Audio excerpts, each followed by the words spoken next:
इतना आसान नहीं है कार्तिक।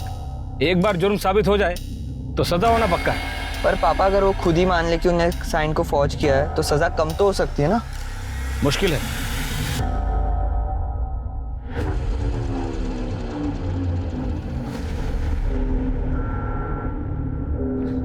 पापा पापा जिंदा ही है।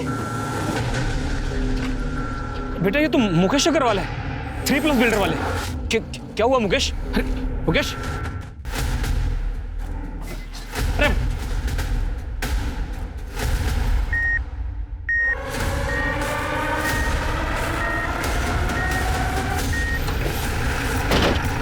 सर मैंने ही आपको फोन किया था। मुकेश जी को हॉस्पिटल लाते वक्त हमने उनका स्टेटमेंट रिकॉर्ड किया, पर इससे पहले कि उनका स्टेटमेंट पूरा होता वो बेहोश हो गए।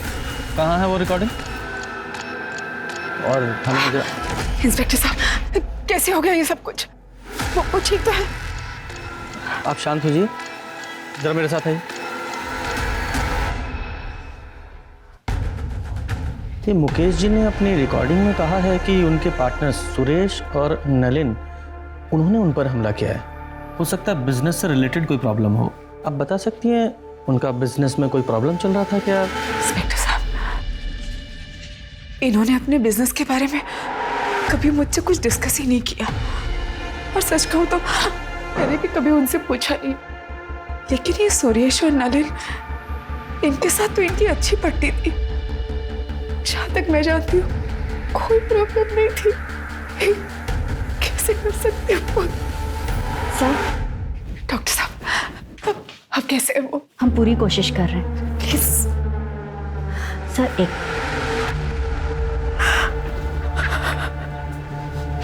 ये सब क्या हो गया? सर पेशेंट की कंडीशन काफ़ी क्रिटिकल है, बचने के चांसेस बहुत कम है। अगर आपको स्टेटमेंट लेनी है तो आप बात कर लीजिए। Thank you doctor. Mukesh ji, ये देखिए, ये रिकॉर्डिंग देखिए। आप बिना प्रेशर लिए सिर्फ इशारे में बताइए, क्या ये स्टेटमेंट आपने रिकॉर्ड किया अपनी मर्जी से?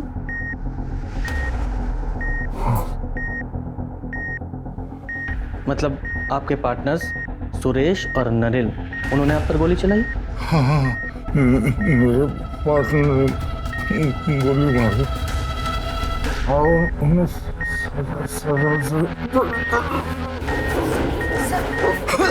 आप बाहर जाइए।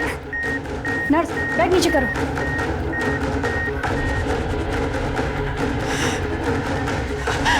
इंस्पेक्टर साहब क्या हो रहा है? कैसे? देखिए आप टेंशन मत लीजिए, ट्रीटमेंट चल रहा है, वो ठीक हो जाएगा। हाँ?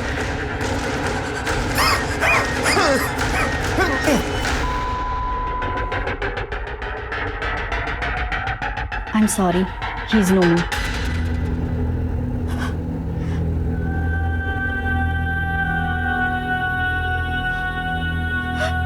शर्मा, ये बॉडी का पोस्टमार्टम कराओ और सुरेश और नलिन दोनों को अरेस्ट करो तुरंत।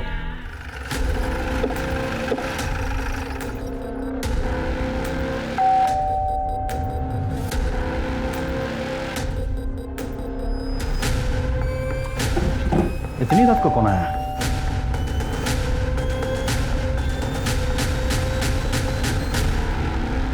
सुरेश गुप्ता। जी मैं ही सुरेश गुप्ता हूँ। और बात क्या है? हम आपको अरेस्ट करने आए, घर की तलाशी लो। अरे एक मिनट, अरेस्ट किस लिए? मुकेश अग्रवाल के कत्ल के जुर्म में। क्या? मुकेश का मर्डर? हाँ, अभी कुछ देर पहले ही मुकेश का मर्डर हुआ है एमजी रोड। मरने से पहले उसने तुम्हारा और सुरेश गुप्ता का नाम लिया। गुप्ता, पूरा घर चेक करो। मैडम। सर आपको कोई गलतफहमी हुई है। मेरे पति मुकेश जी को सपने में भी कोई नुकसान नहीं पहुंचा सकते। आपके पास इसके अलावा कोई प्रूफ है कि मेरे पापा ने किया है? आप वारंट लेके आइए।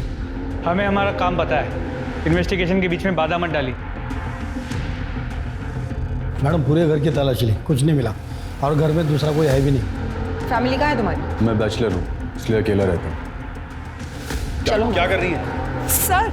सर रुकिए सर।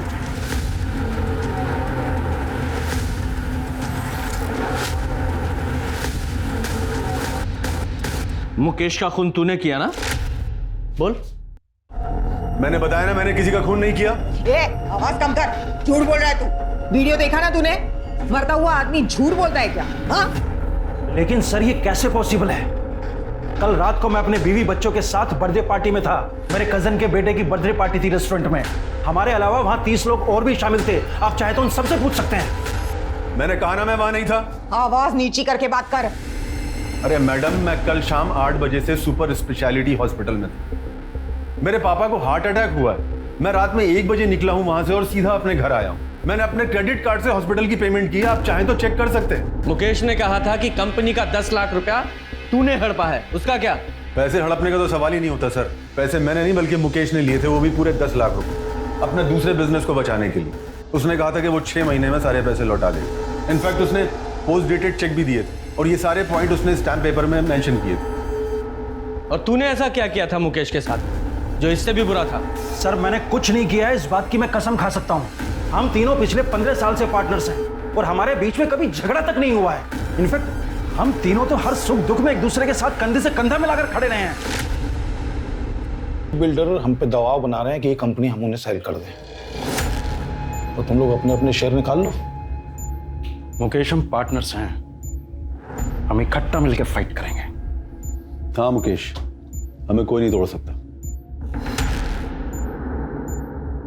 जब तुम लोगों में इतना ही भाईचारा था तो मुकेश ने तुम दोनों पे इल्जाम क्यों लगाया? सर वो मुझे नहीं पता, हो सकता है कि किसी के दबाव में आकर उसने ये बात कही हो। किसके दबाव में? वो मुझे नहीं पता सर, लेकिन सबसे बड़ा प्रूफ ये है कि उस दिन हम दोनों एमजी रोड पर थे ही नहीं। सर सुरेश के बयान को वेरीफाई किया, वो सच कह रहा है। उस रात सच में वो बर्थडे पार्टी के लिए रेस्टोरेंट में गया हुआ था और रेस्टोरेंट के सीसीटीवी कैमरा में वो साफ नजर आ रहा है। रात के 1 बजे वो वहां से अपनी बीवी और बच्चे के साथ निकला था। तो सर चांस ही नहीं है कि रात 12 बजे वो एमजी रोड पे। सर परवेश और कार्तिक को लगभग 12 बजे के आसपास मुकेश एमजी रोड मिला था और उस वक्त नलिन सुपर स्पेशलिटी हॉस्पिटल में था, जहां पर उसने अपना क्रेडिट कार्ड यूज किया था बिल पे करने के लिए। हमने हॉस्पिटल और बैंक दोनों से वेरीफाई किया, इसलिए ये पॉसिबल ही नहीं है कि वो एमजी रोड गया। सर एक चांस ये है कि किसी कॉन्ट्रैक्ट किलर को यूज किया। हाँ लेकिन मुकेश ने अपने बयान में साफ साफ सुरेश और नलिन का नाम लिया है कि उन दोनों ने उस पर गोली चलाई है, किसी और ने नहीं, और दोनों के पास बाइक भी है। लेकिन अभी तुम दोनों ने कंफर्म किया कि वो दोनों वहां थे ही नहीं। सर हो सकता है ये मुकेश झूठ बोल रहा हो। हाँ लेकिन एक मरता हुआ आदमी झूठ क्यों बोलेगा?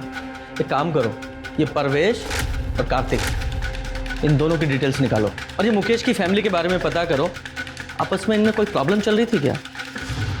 मुकेश के पेरेंट्स तो 10 साल पहले ही गुजर गए थे और मुकेश अपने पेरेंट्स के इकलौते थे। कल रात तुम कहाँ थे? सर मैं अपने कमरे में मूवी देख रहा था और फिर राहुल, राहुल, तेरे पापा को गोली लग गई। क्या? हाँ, हॉस्पिटल से फोन आया, चल जल्दी से। मैं तो बस किचन का काम खत्म करके सोने ही जा रही थी। अचानक कार्तिक का फोन आया कि हॉस्पिटल आ जाओ। मेरी तो कुछ समझ में ही नहीं आया। मुकेश तो डिनर करके बाहर वॉक करने गए थे। सुरेश और नलिन को कैसे पता चला कि मुकेश रात को डिनर के बाद बाहर वॉक करने जाने वाले? तो आपको भी लगता है कि सुरेश और नलिन ने मुकेश को मारा है? आपको नहीं लगता इंस्पेक्टर? आई मीन मुकेश ने अगर कहा है तो सच ही कहा होगा ना, वो झूठ क्यों बोलेंगे?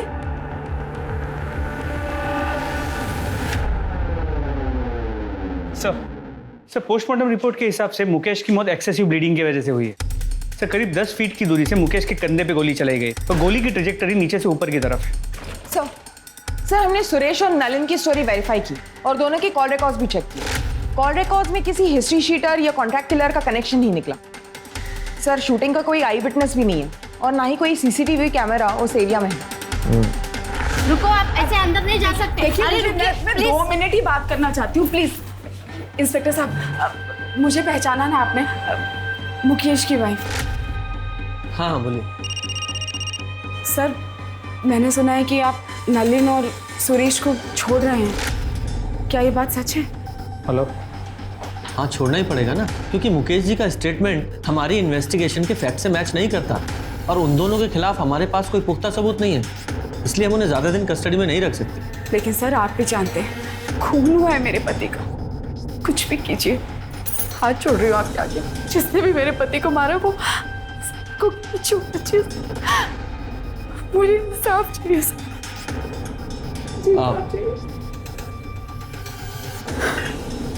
आप बिल्कुल चिंता मत कीजिए, जैसे ही कोई प्रोग्रेस होगी हम आपको इन्फॉर्म करेंगे। Thank you. सर इस परवेश के बारे में एक इंपॉर्टेंट इन्फॉर्मेशन मिली। ये परवेश ट्रिनिटी बिल्डर्स का मेन लॉयर हुआ करता था 1 साल पहले तक, लेकिन किसी बात को लेकर मुकेश ने उसे कंपनी से निकाल दिया। पर ये बात इस परवेश ने हमसे क्यों छुपाई कि वो मुकेश अग्रवाल को जानता था? सर आप जो कह रहे हैं वो बिल्कुल ठीक है, पर पता नहीं उस दिन मेरे दिमाग से कैसे निकल गया कि मैं आपको बताता कि मैं मुकेश जी को जानता था। अरे ऐसे कैसे दिमाग से निकल गया? आप खुद एक लॉयर है ना, आपको कम से कम हमसे नहीं छुपाना चाहिए था। हमसे तो सच्चाई बताते हैं। जी बिल्कुल सही, पर मैं ये भी समझ सकता हूँ कि आपको इसकी वजह से मुझ पर शक भी होगा, पर आपका ये शक बेबुनियाद है। उस रात मैं और मेरा बेटा कार्तिक मेरे क्लाइंट के यहाँ शादी अटेंड करके घर वापस लौट रहे थे पवन बाग से। वहाँ से मेरे घर की दूरी करीबन 10 मिनट की थी, मगर लौटते वक्त एक ट्रक की वजह से पूरा रास्ता जाम था, तो हमने बीच का रास्ता लिया। तो हमें करीबन 15 मिनट लगे और वही रास्ते पर हमें मुकेश जी पड़े मिले। और सर मेरे पास वो वेडिंग इनविटेशन कार्ड भी है, ये देखिए सर। सर आप गनीमत समझिए कि हमने ये वीडियो रिकॉर्ड कर ली, वरना आपको तो हम पर शक होता। अच्छा एक बात बताइए, मुकेश ने आपको अपने कंपनी से क्यों निकाला था? एक्चुअली सर एक डिस्प्यूटेड लैंड था जिस पर 5-6 अलग अलग पार्टीज का हक था। मुकेश जी चाहते थे कि मैं इलीगली वो ज़मीन उनके नाम पर करवा दूँ। अरे वो 5-6 लोग हैं, लोअर मिडिल क्लास, उन्हें डरा धमका के भगा दूंगा मैं। वो अपना क्लेम वापस कर लेंगे, तो मैंने उसे तैयार करो। नहीं मुकेश, ये सब इलीगल है, नहीं करूँगा। तो आज के बाद तुम्हारी जरूरत भी नहीं मुझे, तुम जा सकते हो। सर मुकेश जी ने अपने छोटे से लालच की वजह से 10 साल पुराना रिश्ता 1 मिनट में तोड़ दिया, तो मैंने भी कंपनी छोड़ दी और कभी पलट कर नहीं देखा। सर अगर मुझे ही बदला लेना होता तो मैं इतना लंबा इंतजार क्यों कर, बताइए आप। सर परवेश ने जो कहानी बताई थी वो करेक्ट है। वो लोग उस रात सच में शादी में गए हुए, शादी के वीडियो फुटेज में वो लोग साफ नजर आ रहे हैं। और सर उस रात हाईवे पे सच में ट्रैफिक जैम था जैसे परवेश ने बताया था, इसीलिए उन्होंने अंदर का रास्ता लिया। सर हमने सुरेश और नलिन की स्टोरी वेरीफाई की, सब सच बोल रहे।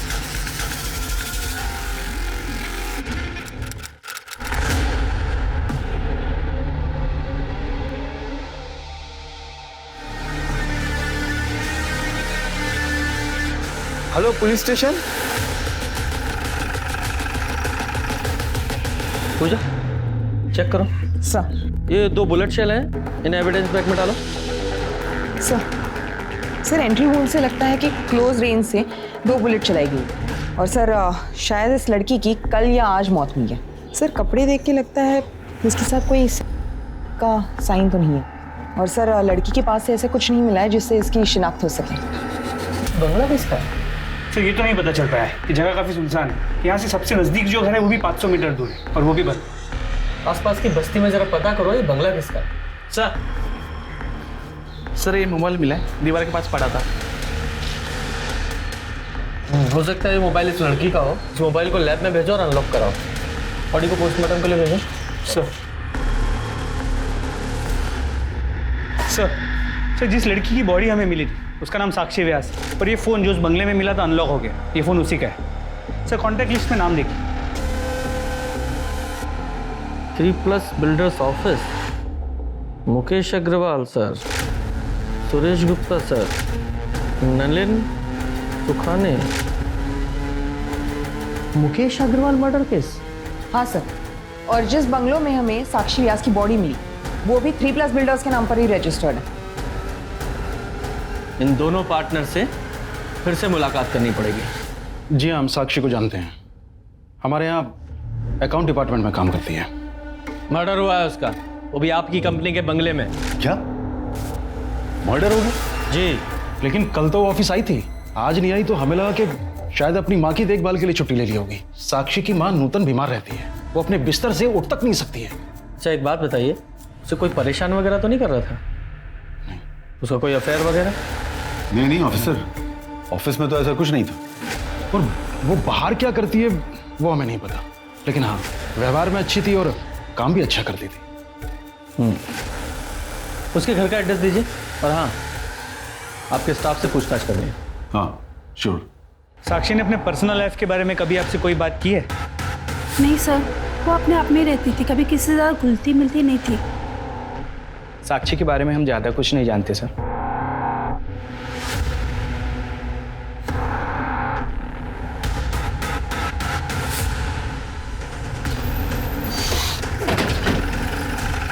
यही है ना?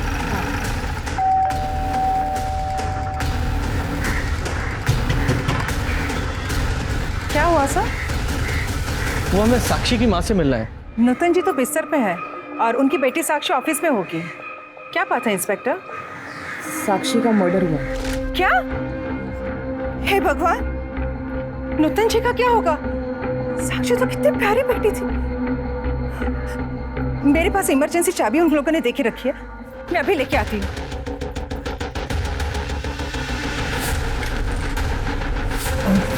सर ऊपर प्लीज।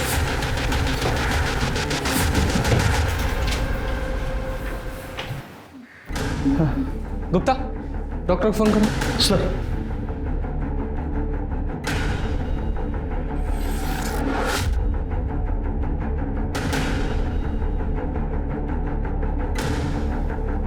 पूजा, जरा आस पड़ोस में साक्षी के बारे में पता करो। सब आप आइए।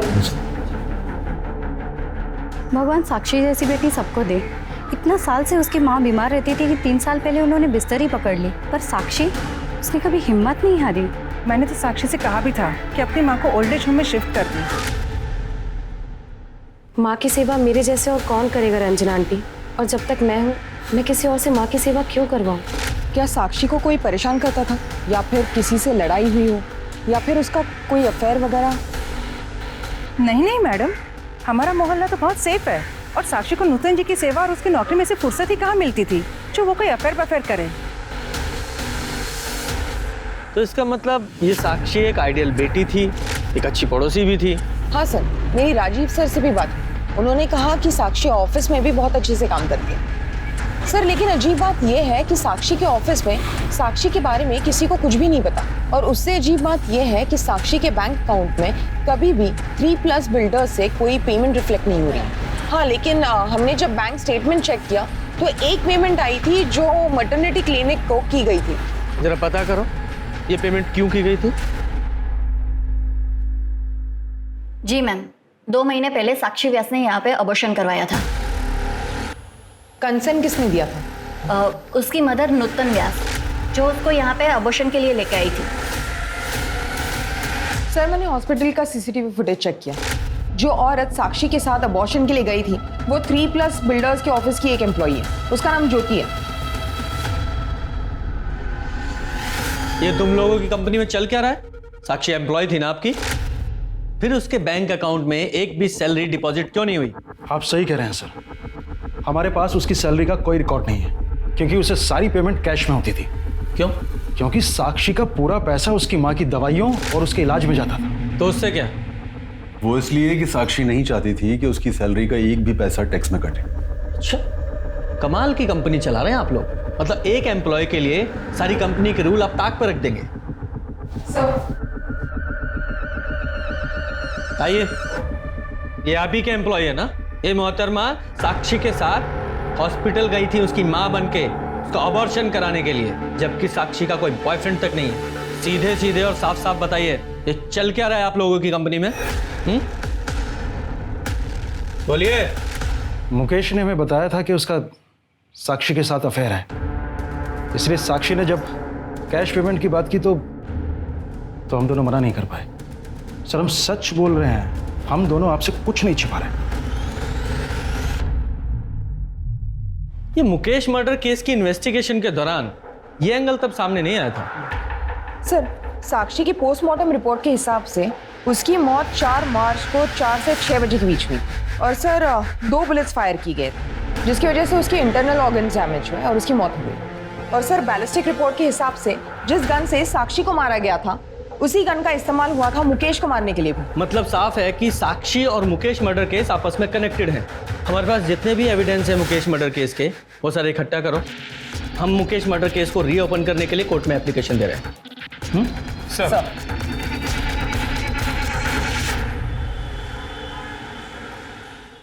सर, कोर्ट ने मुकेश अग्रवाल मर्डर केस को रीओपन करने की मंजूरी दे दी है। Very good. शुरू से शुरू करते हैं। सबसे पहले मुकेश अग्रवाल के घर चलते हैं।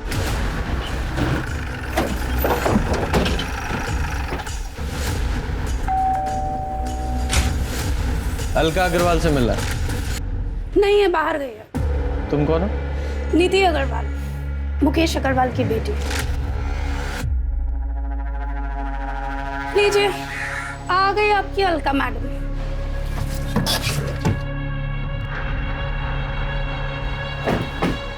आइए, आप ही का इंतजार था। देखिए ना, आपसे मिलने कौन आया। नीति, अपने कमरे में जाओ। इंस्पेक्टर साहब, नीति के बिहेवियर के लिए मैं आपसे माफ़ी चाहती हूँ। नीति मुकेश और मुकेश की पहली पत्नी प्रेरणा की बेटी है। मुकेश ने प्रेरणा को 6 साल पहले डिवोर्स देके मुझसे शादी कर ली थी, इसीलिए नीति थोड़ा चिढ़ती है मेरे से। तो फिर ये राहुल? राहुल तो 22 साल का है। दरअसल मुकेश और मेरे रिलेशन के बारे में हमने प्रेरणा को कभी कुछ नहीं बताया था, लेकिन 6 साल पहले प्रेरणा को हमारे रिलेशनशिप के बारे में पता चल गया और प्रेरणा ने मुकेश से डिवोर्स ले लिया। उसके बाद डिवोर्स देकर वो नीति को भी यतीम बनाकर जाने कहाँ चली गई। और नीति उस वक्त वो सिर्फ 20 साल की थी और उसे ये लगता था कि उसके पेरेंट्स के डिवोर्स का सबसे बड़ा कारण मैं ही हूँ। मुकेश की पहली पत्नी प्रेरणा, वो कहाँ है? उसके बारे में मुझे कुछ नहीं पता। हाँ, इतना कह सकती हूँ कि जब तक मुकेश जिंदा थे वो हर महीने प्रेरणा को कुछ पैसे भेजा करते थे। मुकेश का अफेयर तो उसकी कंपनी की अकाउंटेंट साक्षी के साथ भी था, उसका भी ख्याल रखते थे वो। साक्षी? कौन साक्षी? माफ कीजिए, मैंने तो ये नाम कभी सुना ही नहीं है। मैं नहीं जानती इस लड़की को कौन है ये। झूठ क्यों बोल रही है? सबको पता है कि मेरा बाप कितना घटिया और कितना गिरा हुआ इंसान। निधि, तू चुप कर। सर, मेरे बाप ने पहले इस कमीनी के लिए मेरी माँ को छोड़ा और फिर तीसरा अफेयर चलाया साक्षी के साथ, और जैसे ही इसको पता चला इसने। खबरदार जो मुझसे झूठ खाता। सब समझ में आ रहा है मुझे। कौन है ये साक्षी? उसी की वजह से आजकल संडे को भी आपको ऑफिस में काम आ जाता है। ऑफिस में वर्कलोड है तो काम करूंगा ना। झूठ मत बोलिए मुझसे। यही एक्सक्यूजेस तुम प्रेरणा को दिया करते थे मेरे लिए। आज वही झूठ आप साक्षी के लिए मुझे बोल रहे हो। आप साक्षी, ऐसा कुछ भी नहीं हुआ था। तो जाने नशे में क्या क्या इमेजिन करती रहती है। और सच तो ये है कि ये तो हमेशा यही चाहती थी कि हम लोगों में हमेशा झगड़े होते रहे। झूठ बोलना बंद करो। सर, अगर आपको मेरी बात पे यकीन नहीं है ना, बस राहुल से पूछ लीजिए। नीति, क्यों मेरा घर बर्बाद करने पे तुली पड़ी है तू? घर बर्बाद मैंने किया या तूने हमारा घर बर्बाद किया?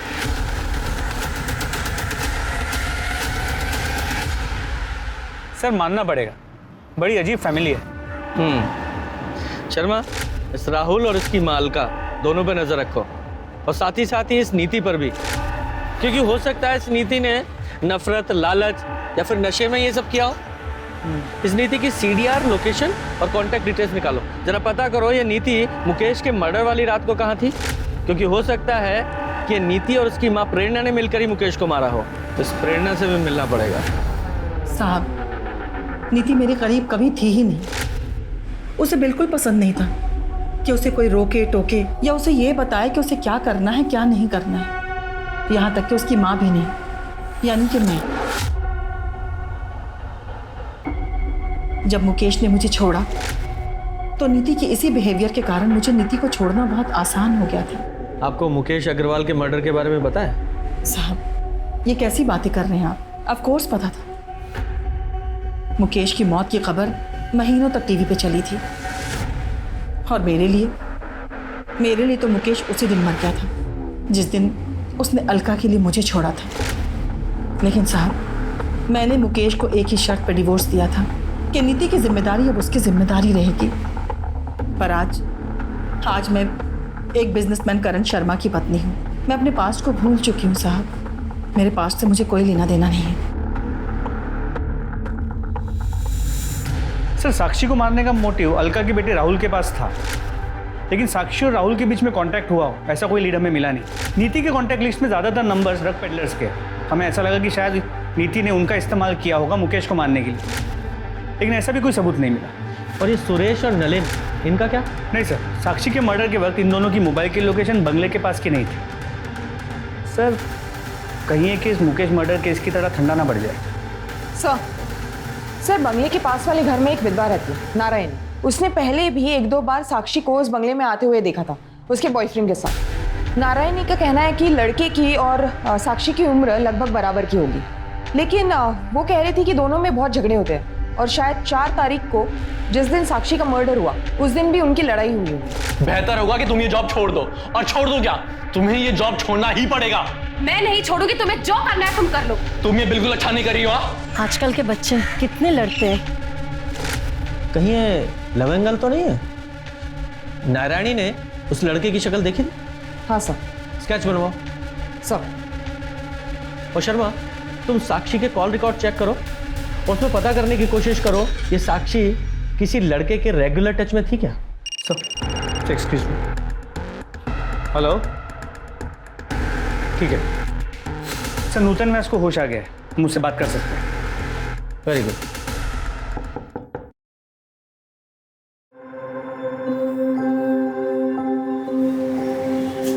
नमस्ते। सर, आप लोग? साक्षी कहाँ है? साक्षी ने हमें यहाँ भेजा है। उसने कहा है कि आप घर चलिए, मैं आती हूँ, तब तक आपसे बातें करते हैं। साक्षी के बारे में कुछ बताइए ना। साक्षी तो लगता ही नहीं मेरी बेटी है। उसने माँ की तरह मेरा ख्याल रखा।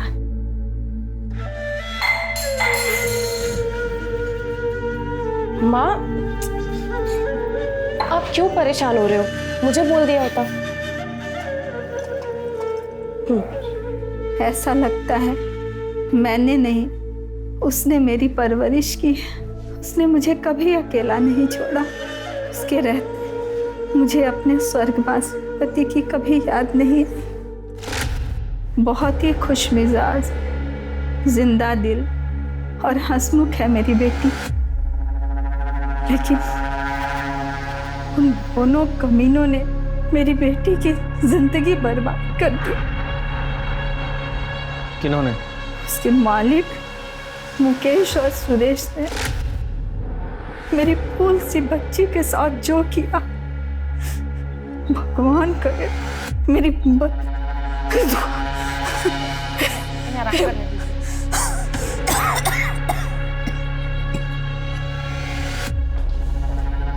शर्मा, इस सुरेश को अरेस्ट करने की तैयारी करो। बोल, साक्षी को क्यों मारा?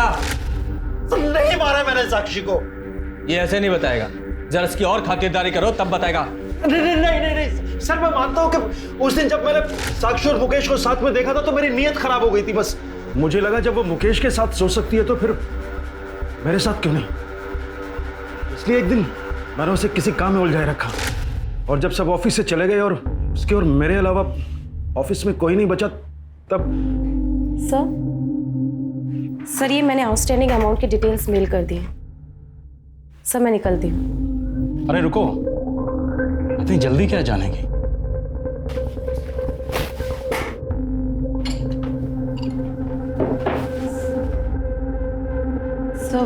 सर मैं ड्रिंक नहीं करती। लेकिन खुश तो करती हूँ ना। हुँ? आज रात मुझे खुश कर दो।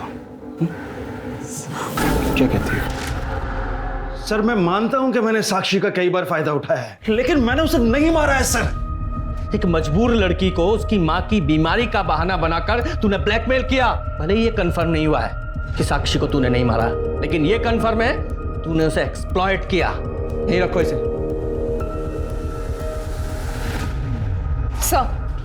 सर नारायणी के हिसाब से यही वो लड़का है जो साक्षी के साथ उस बंगले में आता था। ऐसा लग रहा है देखा है मैंने इसे, पर फिलहाल पहचान में नहीं आ रहा है। कहाँ देखा था? साक्षी के सीडीआर को चेक किया। सुरेश के बेटे आर्यन और साक्षी के बीच कई बार बात हुई, और सबसे इंपॉर्टेंट बात यह है कि साक्षी के मर्डर वाले दिन भी आर्यन ने साक्षी को फोन किया था। यस,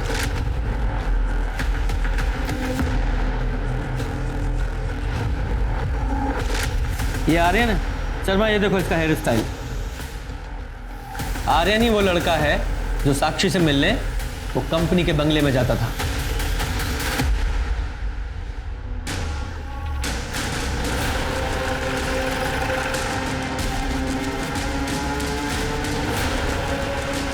एक सेकेंड, पापा ऑफिस में नहीं है और ना ही नलिन अंकल। तेरे पापा तो ऑलरेडी हमारे मेहमान हैं और अच्छा है नलिन में यहाँ नहीं है, क्योंकि तेरे से सवाल करते तो खामा-खा अड़ंगा लगाता। क्या मुझसे सवाल? क्यों? केबिन में बात करें? केबिन में क्यों? यहीं कीजिए सबके सामने। ठीक है, अगर तुझे प्रॉब्लम नहीं है तो यही पूछ लेते हैं। साक्षी को तू कितनी अच्छी तरह से जानता था? साक्षी मैं नहीं जानता था। झूठ बोलता है। इस कंपनी में एम्प्लॉय थी वो और बोलता है नहीं जानता। हाँ मतलब मैं उसे एम्प्लॉय की तरह जानता हूँ बट पर्सनली नहीं। तो फिर कंपनी के बंगले में उससे क्यों मिलने जाता था? एक सेकेंड, क्या बोले जा रहे हैं आप? कुछ ही मत बोलिए आप। कुछ भी नहीं बोल रहा हूँ। आई विटनेस है हमारे पास जिसने तुझे और साक्षी को उस बंगले में कई बार देखा था। 4 मार्च को जिस दिन साक्षी का मर्डर हुआ तेरे फोन की लोकेशन उसी बंगले के पास की है। बोल क्यों हमारा साक्षी को? और क्या करता मैं सर? मैंने उस साक्षी को कितनी बार वार्न किया, उससे भीख तक मांगी कि वो मेरे पापा से नहीं मिले, पर वो मेरी एक नहीं सुनती थी। मेरी माँ उसकी वजह से कितना परेशान हो रही थी। नहीं, कहाँ था मतलब? ऑफिस में तो नहीं थे। सारे दिन ऑफिस में रहता हूँ क्या? बाहर मीटिंग्स भी होती हैं। हाँ, ऑफिस में साक्षी के साथ मीटिंग के लिए जगह नहीं मिलती तो बाहर मीटिंग करते हो। मेरे मामलों से ना दूर है। मतलब वरना क्या? हाँ बोलो, वरना क्या? अरे बात तो पूरी करके जाओ, वरना क्या? ये हमारी घर की हर रोज की कहानी हो गई थी सर, तो हमने सोचा कि हम इस झगड़े को सुलझा देते हैं। तो हमने साक्षी को कंपनी के बंगलों में बात करने के लिए बुलाया। लेकिन मेरी इसमें कोई गलती नहीं है, तुम्हें अपने पापा से बात करनी चाहिए।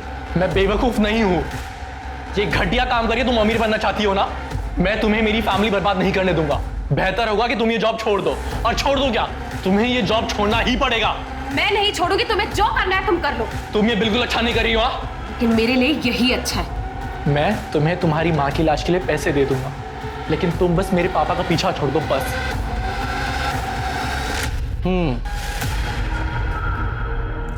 तो उस बंगले के पास में रहने वाली नारायणी को लगा कि तुम दोनों की लड़ाई दो प्यार करने वालों की नोकझोंक है, और तुम दोनों की आपस में लड़ाई हुई थी ना? साक्षी को मुझ पर विश्वास नहीं था। उसे लगता था कि मैं अपना प्रॉमिस नहीं निभाऊंगा, इसलिए उसने पापा से मिलना बंद नहीं किया।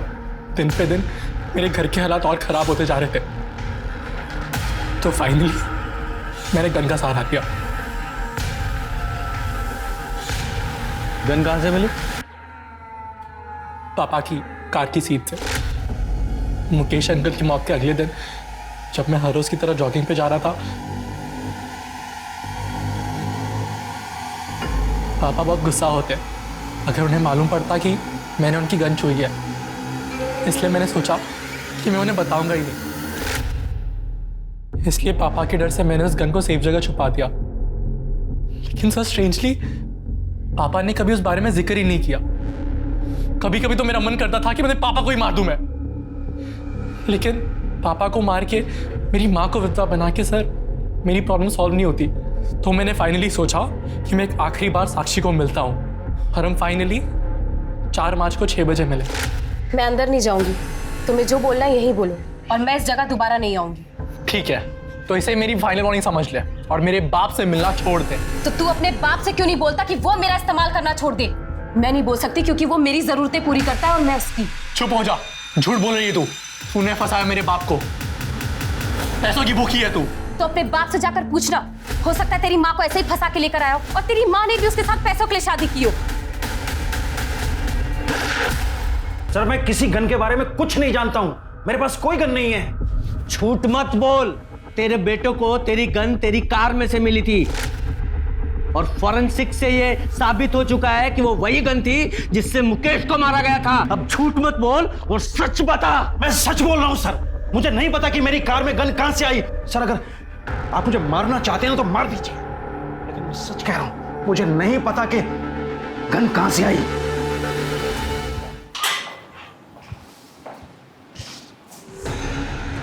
शर्मा, कहीं ये सुरेश सच तो नहीं बोल रहा है? कोई सचमुच में ही सुरेश को मुकेश के मर्डर में फंसाने की कोशिश कर रहा हो? सर जब ऑफिस में पूछताछ की थी तो वहाँ के लोगों ने कहा था कि ऑफिस की कार तीनों पार्टनर्स यूज़ करते हैं और एक एक्स्ट्रा चाबी ऑफिस में भी होती है। हाँ, तो ऐसा हो सकता है ना कि या तो कातिल इन तीनों पार्टनर्स की फैमिली में से ही कोई है, या फिर इनके अलावा कोई ऐसा आदमी जिसकी पहुंच उन चाबियों तक थी। उसने मुकेश का मर्डर किया और गन इस सुरेश की कार में प्लांट कर दी। कौन हो सकता है ऐसा? इसमें साफ साफ तो लिखा है कि मुकेश अग्रवाल को जो गोली मारी गई वो सीधी नहीं बल्कि नीचे से ऊपर की तरफ। इतनी बड़ी भूल हमसे हुई कैसे? सर ये बात तो मैंने आपको बताई थी, इसमें भूल कैसे? भूल यही है कि हमने इतनी इंपॉर्टेंट इंफॉर्मेशन को नजरअंदाज किया है। मतलब मैं तुम्हें समझाता हूँ।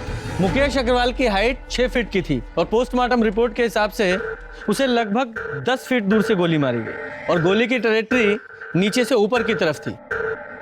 जनरली लोग जब शूट करते हैं तो वो चेस्ट पे निशाना लगाते हैं, लेकिन मुकेश को गोली शोल्डर पे लगी। इसका मतलब वो कोई प्रोफेशनल शूटर नहीं था जो सिर्फ 10 फीट की दूरी से सही निशाना नहीं लगा पाया। शर्मा, जरा शोल्डर को एम करो और शूट करो।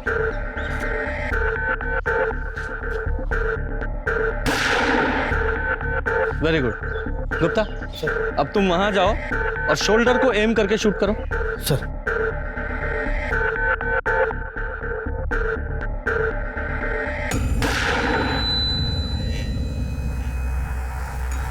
करेक्ट।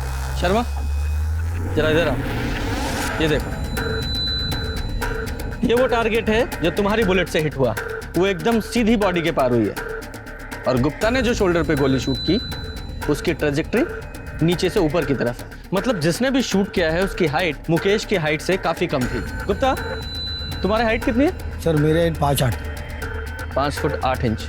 शर्मा, हमारे सस्पेक्ट्स में से किसकी हाइट 5 फुट 8 इंच की? जरा पता लगाओ। सर मुकेश मर्डर केस के सारे सस्पेक्ट, सुरेश, उसकी पत्नी काजल, उसका बेटा आर्यन, मुकेश की पहली पत्नी प्रेरणा, उसकी बेटी नीति, मुकेश की पत्नी अलका और वो लॉयर परवेश और उसका बेटा कार्तिक, किसी की भी हाइट मुकेश की हाइट से या तो ज्यादा है या उसके बराबर है या बहुत कम है। किसी की भी हाइट परफेक्ट 5 फुट 8 इंच नहीं है, वो सिर्फ तेरी है। बता, क्यों मारा अपने फादर को? मैंने अपने पापा को नहीं मारा। तो रो क्यों रहा है? उन्हें नहीं मारना था, उन्हें तो बस एक गोली में घायल करना था। मतलब गोली तू नहीं चलाई? ये सब पापा का ही आइडिया था। मैं आप पे गोली कैसे चला सकता हूँ? मुझे मारना नहीं है, सिर्फ घायल करना है ताकि मैं ये इल्ज़ाम उन सुरेश और नलिन पे लगा सकूं। उन दोनों ने मेरी जिंदगी मुश्किल कर रखी ऑफिस में। एक बार वो दोनों अरेस्ट हो गए ना, पूरी कंपनी हमारी होगी। जिंदगी में इससे बड़ी सिक्योरिटी और क्या होगी? पर साक्षी का क्या? आप उसे छोड़ दोगे ना? हाँ, छोड़ दूंगा उसे मैं। प्रॉमिस? हाँ। पापा ने पूरा प्लान तैयार कर लिया था। मेरे पास सुरेश अंकल के कार की डुप्लीकेट चाबी भी थी और मैं वहां चला गया जहां पापा ने मर्डर का प्लान किया था। ये जगह मैंने इसलिए चुनी है कि यहाँ आधी रात को भी ट्रैफिक होता है। हर 5-6 मिनट में कोई ना कोई कार पास होती है। सिटी हॉस्पिटल सिर्फ यहाँ से 10 मिनट की दूरी पे है और सबसे बड़ी बात, सुरेश का घर यहाँ से सिर्फ 3 किलोमीटर दूर है। पापा, मुझे डर लग रहा है बहुत। कर पाऊंगा क्या? नहीं बेटा, मुझे पूरा भरोसा है, तुम कर लो। पापा ने जैसा सोचा था वैसा नहीं हुआ। उन्होंने मुझे मना किया था कि मैं उनकी मदद ना करूं। तो तेरे पापा मुकेश को कैसे पता था कि सुरेश की कार वहां खड़ी है? पापा को पता था कि सुरेश अंकल पार्टी जा रहे हैं और वो पार्टी जाकर जरूर ड्रिंक करेंगे। और सुरेश अंकल जब ड्रिंक करते तो अपनी गाड़ी नहीं चलाते।